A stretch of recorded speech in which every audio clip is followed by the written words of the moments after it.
चौद्वार मुंडमाल स्थित अनंत वासुदेव मंदिर में मां लक्ष्मी देवी षष्ठ वार्षिक उत्सव और यज्ञ अनुष्ठित हो जाए। उत्सव निमंते आज सकाळू हजार हजार भक्तों सुओ छुटीला। गतकाली बुधवार कलश यात्रा और अधिवास अनुष्ठित होता बेले आज यज्ञ अनुष्ठित होगा सहित सूर्य पूजा, गो पूजा, मां उपचार पूजा, जगन्नाथ उपचार पूजा अनुष्ठित होता। यापर मध्याह्न प्रसाद सेवन व्यवस्था होता। पूर्णाहुति कराई पूजा कार्य संपूर्ण करा। उत्सव प्रतिवर्ष भली समस्त रीतिनीति अनुसार अनुष्ठित होता। ए कार्यक्रम निमंते ए ग्राम में लोक एवं कॉलोनीवासी कहीं केते दूर दूरांतर भक्त मानकर भिड़ परिलक्षित होता।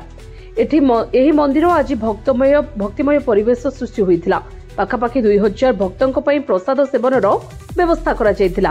भक्त माने मध्य प्रसाद पाई बहु आनंद उपभोग करथिले। तेबे ए कार्यक्रम में अनुष्ठान समस्त कर्मकर्ता एवं ग्रामवासी उपस्थिति एवं सहायता अनुष्ठित होता। आसंतु सुनिबा कोन कहउछन्ती। ओम संदाधारं वचनभुजगशयनं पद्मनाभो स्वाधारं संगगणसलुतं दीर्घवर्णादिशुभाङ्गम्यं लक्ष्मीकान्तं कमलनयनं योगिवेदान्तनोर्गम्यं वन्दे सर्वलोकैकनाथं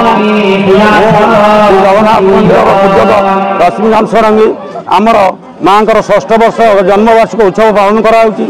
पर्वान्वित प्रथमते कलश यात्रा काली अधिवास कर्म होता। आज द्वितीयतः यज्ञांतिक कर्म आरंभ पूर्व सूर्य पूजा, गो पूजा होकर आमर माँ उपचार पूजा, जगन्नाथ उपचार पूजा होकर कार्य प्रसाद सेवन व्यवस्था कराई। भक्त मानकर आनुकूल्य कार्य संपन्न करा आमर सब बहुत दूर दूरांतर लोक आमर मठर 60-62टा मठ अच्छी अनुष्ठान 60-62 मठ लोक मुंडमा ग्रामवासी कॉलोनी ओटीएम कॉलोनी ग्रामवासी लोक मैंने समस्त साहाय्य सहानुभूति कार्य संपन्न करा। चौधरी नवीन राव रिपोर्ट जे न्यूज।